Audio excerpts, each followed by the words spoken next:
प्रामाणिक समाधान।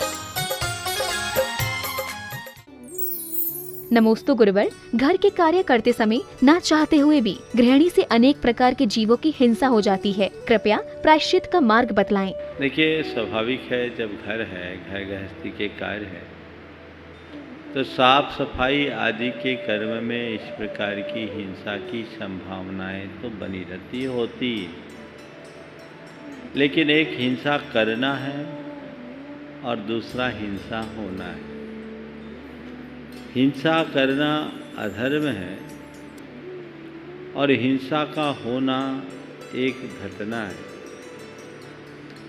गृहस्थी में यत्किंचित हिंसा होती है, उसमें यदि आप सजग और सावधान रहें, यत्नाचार का पालन करें, तो आपके द्वारा होने वाली हिंसा का पाप मंद होगा। सावधानी रखें। पहला प्रयास ऐसा करें कि जाला लगे ही नहीं, तो फिर जाला साफ करने की नौबत ही नहीं आएगी। कीड़े हो ही नहीं, तो कीड़ों को साफ करने का अवसर ही नहीं आएगा। आप सावधानी पूर्वक अपने घर की देखभाल करें, स्वच्छता का विशेष ध्यान रखें, ताकि इस प्रकार की हिंसा को कमतर किया जा सके।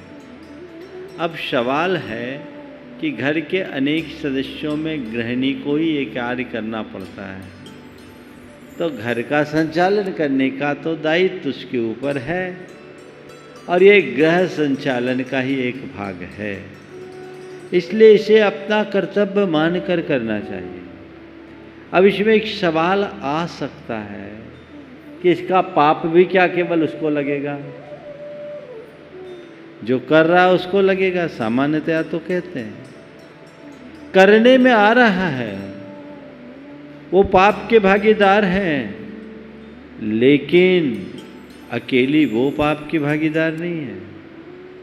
इसमें वे सब भी सम्मिलित हैं जिनके लिए ये सब हो रहा है और उनकी अनुमोदना है।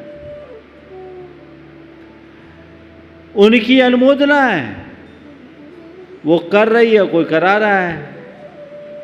थोड़ी सी गंदगी दिखे, देखो यहाँ क्या गंदगी, जाली लगा है, कुछ तुमको दिखता नहीं है। आपकी अनुमोदना हुई, आपने उसका उपभोग किया। तो हर अच्छे बुरे कार्य में जिसकी जिस स्तर पर प्रत्यक्ष अप्रत्यक्ष भागीदारी होती है, उससे जुड़ा पुण्य और पाप उसी अंश में सबको फलता है। ये सामूहिक जिम्मेदारी है घर गृहस्थी की, इनको तो निभाना पड़ेगा। और एक बात बोलूं, एक गृहिणी जितनी सजगता और सावधानी से घर का कार्य कर सकती है, वह ऐसी सजगता घर के पुरुषों से नहीं हो सकती। नौकर चाकर से भी करोगे तो वो उतनी सावधानी नहीं रखेंगे। इसलिए अपने घर परिवार द्वारा होने वाले पाप को मंद करने के लिए खुद आगे आकर ऐसा कार्य करना चाहिए। इस तरफ का सवाल घर का है, इधर जो व्यापार धंधा करने वाले हैं प्रायः पुरुष ही करते हैं, उसमें जो पाप होता है उसका भागीदार कौन होगा? उनके द्वारा कमाए गए पैसे का भोग तो पूरा परिवार करता है। एक बार ये भी सवाल आया था, ये गृहिणी वाला तो आज पहली बार आया, वो मैंने ही उठाया इस तरीके से कि पाप का भोग भागी कौन बनेगा। लेकिन दुकान है, धंधा है, व्यापार है, उसमें उससे जो पाप हो रहा है, उस पाप का भागीदार कौन कौन बनेगा? उस पाप का भागीदार तो अकेला वो व्यक्ति नहीं बनेगा, क्योंकि वो व्यापार कर रहा है, आप उसकी अनुमोदना कर रहे हैं, आप उन्हें उत्साहित कर रहे हैं और उनके द्वारा अर्जित धन का उपभोग भी कर रहे हैं, तो सब उसके हिस्सेदार बनेंगे। इसलिए सभी बातों को उसी हिसाब से देखना चाहिए। नमोस्तु गुरुवर। बुरी स्मृतियाँ हमारे मन में कषाय भाव उत्पन्न करती हैं। कृपया बुरी स्मृतियों को त्यागने का उपाय बतलाएं। जहाँ तक बुरी स्मृतियों के परित्याग का सवाल है, वह भी एक भावना है। क्षमा भाव से हमारी बुरी स्मृतियाँ दूर होती हैं। मन में क्षमा भाव को ले और ये बार बार दोहराए कि मैं बुरी स्मृतियों का त्याग करता हूँ, यानी उनको अब अपने ऊपर हावी नहीं होने दूंगा, तो धीरे धीरे ये चीज़ें ठीक होगी और हम अपने जीवन को एक अच्छे रास्ते पर ले जाने का सौभाग्य पा सकेंगे। नमोस्तु गुरुवर। भविष्य में आने वाली प्राकृतिक आपदाओं को देखते हुए मान स्तंभ की संरचना कैसी होनी चाहिए और उसमें संगमरमर की जगह धातुओं की प्रतिमा स्थापित करना कितना उचित होगा? देखिए, अभी 3-4 दिन पहले खुरई के गुरुकुल के मान स्तंभ ने पूरे देश भर के जैन समाज को हिला दिया। सभी व्यथित हैं, क्योंकि उसमें पूरे मान स्तंभ में तो कुछ नहीं हुआ, भगवान जी गिर गए। बहुत पीड़ादायी घटना थी। आपने बिल्कुल सही कहा है कि हमें वर्तमान में जो भी संरचना हम करें, तो उसके स्ट्रक्चर को हम सब तरह की प्राकृतिक आपदाओं को ध्यान में रखते हुए बनाएं।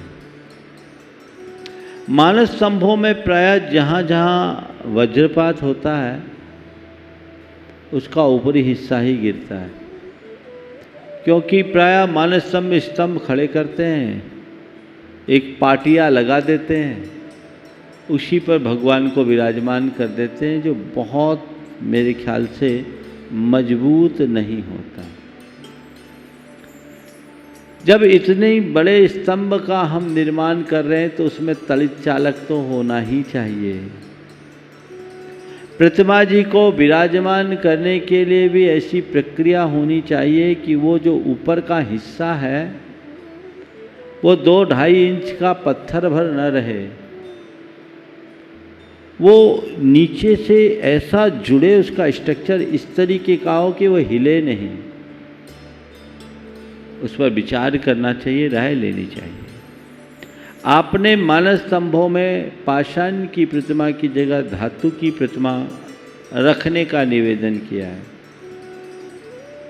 वर्तमान में कहीं भी मानस स्तंभों में धातु की प्रतिमा देखने को नहीं मिली, पर मैं आपको एक विशेष बात बताना चाहता हूँ। शमो शरण के मानस स्तंभों की प्रतिमा पाषाण की न होकर स्वर्णमयी ही होती है। वो प्रतिमाएं स्वर्णमयी हैं, तो इस हिसाब से धातु की प्रतिमा रखना सदोष तो नहीं होगा, लेकिन हाँ, उनका मेंटेनेंस कठिन होगा। धातु की प्रतिमा काली पड़ सकती है, अन्य चीज़ें भी हो सकती, इस पर विचार करना चाहिए। पर मैं सभी विशेषज्ञों से एक राय दूंगा कि धातु की प्रतिमा का विकल्प चुनने के साथ साथ ऐसी बात बतानी चाहिए जिससे हमारे विराजित सारे मानस स्तंभ सुरक्षित हो जाए और लोगों को, देश भर के लोगों को कहा जाए कि खुरई की घटना की पुनरावृत्ति ना हो सके। आज एक जगह हुआ, कल दूसरे, परसों तीसरी जगह होगा। प्राय जब इस तरह की घटनाएं होती है, 2-4 दिन लोग दुख प्रकट करते हैं और फिर भूल जाते हैं। मैं सभी को सलाह देना चाहता हूं, जहां जहां मानस स्तंभों की रचना है, वे विशेषज्ञों से राय ले और अपनी संरचना को सुव्यवस्थित करे, सुनिश्चित करे कि किसी आपदा का असर उस पर न होगा। चाहे वो भूकंप हो, चाहे वज्रपात हो या तेज आंधी आदि हो, इससे बचाव करना हमारी जिम्मेदारी है। और इसी तरह मंदिरों में भी तलित चालक अनिवार्यता होना चाहिए। मेरे ख्याल से खुरई में भी तलित चालक तो संभवतः था, पर पता नहीं ये ऐसी घटना क्यों हो गई। पर जो भी हो, हमें इसकी चर्चा करने की जगह आगे आने वाले दिनों में ऐसी घटना दोबारा न घटे, ये सुनिश्चित करना चाहिए और पूरे देश के लोगों को इससे सबक सीखना चाहिए। नमोस्तु गुरुवर, स्वाध्याय करने का उचित समय कब होता है?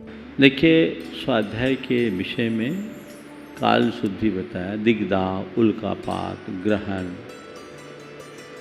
तेज आंधी तूफान आ रहा, राजा का मरण हो, अष्टमी चतुर्दशी हो, अमावस्या हो, पूर्णमासी हो, नंदीश्वर के दिन हो,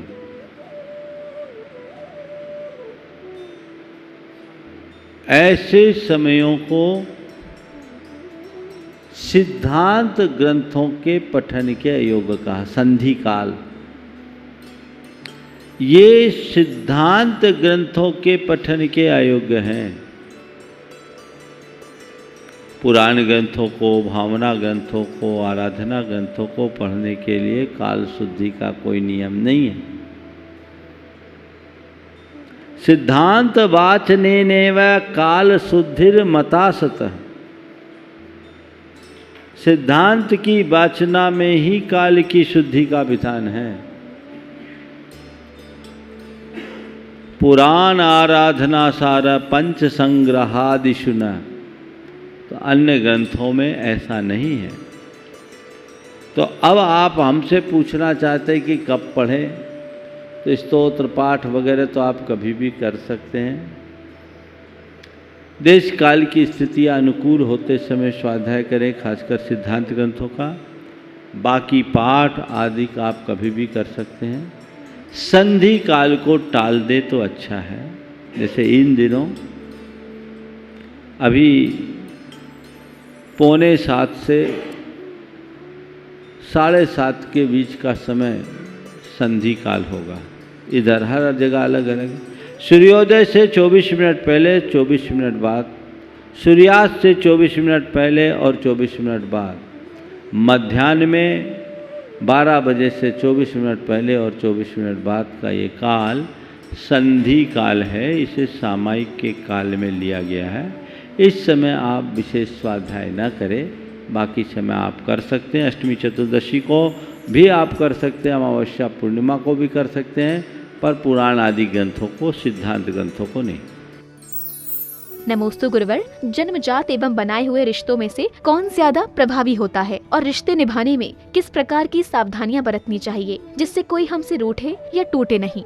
सभी से और सब प्रकार के रिश्ते किस तरह से निभाने चाहिए कि जिससे हमसे कोई रूठे नहीं और टूटे भी नहीं। प्रश्न का पहला भाग है कि जन्मजात रिश्ते और बनाए गए रिश्ते में कौन ज़्यादा प्रभावी होता है, जिसमें ज़्यादा आत्मीयता होती है। अगर सगों से आत्मीयता है तो रिश्ता बहुत मधुर होगा, और सगों से आत्मीयता का अभाव है तो एक छत के नीचे रहने के बाद भी हम एक दूसरे से बहुत दूर होंगे। इसी तरह अगर गैर है और हमारी आत्मीयता है तो उस आत्मीयता का प्रभाव हम पर पड़ेगा। और हमने ऐसे अनेक उदाहरण देखे हैं जहाँ सगे एक दूसरे के खून के प्यासे बने हैं तो गैरों ने एक दूसरों पर जान न्योछावर किया, एक दूसरे के लिए जान न्योछावर किया। तो मूलतः आत्मीयता है, और हमारी आत्मीयता जितनी प्रगाढ़ होगी हमारे जीवन का क्रम उतना अधिक होगा। अब रहा सवाल, रिश्ते किस तरह से निभाएं कि कोई रूठे ना और कोई टूटे ना। 4 बातें संक्षेप में आप सबसे बताता हूँ जिनके मध्य आप अपने रिश्ते निभा रहे हैं। सबसे पहले आप एक दूसरे को सहयोग देने की आदत डालिए। एक दूसरे को सहयोग देते रहेंगे तो रिश्तों में प्रगाढ़ता आएगी। व्याख्या अभी नहीं करूँगा, व्याख्या करूँगा तो पूरा सेशन इसी में चला जाएगा। कभी प्रवचन में इसकी चर्चा करूँगा, हालांकि अतीत में मैंने अनेक बार किया भी है। दूसरी बात, एक दूसरे की अच्छाइयों की प्रशंसा करने की आदत डालिए। किसी में भी कोई अच्छाई है तो आप उसकी प्रशंसा कीजिए, प्रेरणा दीजिए, प्रोत्साहन दीजिए। तीसरी बात, अगर गलती हो जाए तो क्षमा मांगने और क्षमा करने का अभ्यास रखें। और चौथी बात, किसी से कोई भी काम करे धन्यवाद देने की आदत डालें। ये बातें अगर आपके अंदर होगी, सहयोग, क्षमा, एक दूसरे की प्रशंसा और एक दूसरे को धन्यवाद करने की प्रवृत्ति, तो परस्पर आत्मीयता और प्रेम अपने आप बढ़ेगा और फिर रिश्तों में किसी भी प्रकार की टूट नहीं होगी, रिश्तों में किसी प्रकार का खिंचाव भी नहीं होगा। नमोस्तु गुरुवर, गृहस्थी में छोटी छोटी बातों से मनमुटाव और कलह होती है तो हम द्वेष भाव बना लेते हैं। कृपया मार्गदर्शन करें कि इन परिस्थितियों में हम अपने आप को किस प्रकार नियंत्रित करें। देखिए, जब आप गाड़ी चलाते हैं और गाड़ी ट्रैक से नीचे आ जाती तो क्या करते हैं? या कभी गलत रास्ते पर आप लोग चले जाते हैं तो क्या करते हैं? भूलवश गाड़ी गलत दिशा में चले गई तो क्या करते हैं? उसी दिशा में जाते ही गाड़ी को रिवर्स में लाते हैं, रिवर्स लाते हैं ना। तो जब कभी आप ट्रैक से उतर जाओ या गलत डायरेक्शन में चले जाओ, आपको जैसे उसका एहसास हो गाड़ी रिवर्स में लाओ। यदि किसी से कोई बात को लेकर के विद्वेष हुआ है, दुराव हुआ है, मनमुटाव हुआ है, जैसे आपको एहसास हुआ कि ये गलत ट्रैक है, लौटिए, सामने वाले के पास पहुंच जाइए। भैया माफ़ करना, मुझसे भूल हो गई, गलती मेरी थी, तुम्हारी नहीं, मुझे तुमसे इस तरह का नहीं कहना था, मुझे क्षमा करना, मेरा मन साफ है, मैं तुम्हें क्षमा करता हूँ, तुम मुझे क्षमा करो। देखो क्या मज़ा आता, कितना मज़ा आता। महाराज यही तो नहीं होता, मन कहता हम छोटे नहीं बन जाएंगे। खोटे बनने को राजी हो, छोटे बनने को नहीं। छोटे बन जाओगे तो क्या होगा, खोटा मत बनना। छोटा खतरनाक कि खोटा खतरनाक? खोटा ना, तो हमें खोटा नहीं बनना है। ये दृष्टि अपने अंदर जगानी चाहिए, रिवर्स चाहिए। तत्क्षण आप उसका निपटारा कीजिए। सामने वाला प्रत्यक्ष उपस्थित है तो प्रत्यक्ष मिल लीजिए, नहीं है तो आजकल तो फ़ोन सबको एक दूसरे के निकट ला ही देता है, बहुत फर्क पड़ता है। और साथ ही साथ अपनी निंदा ग्रह कीजिए ताकि आने वाले दिनों में आप अपने आप को संभाल सकें।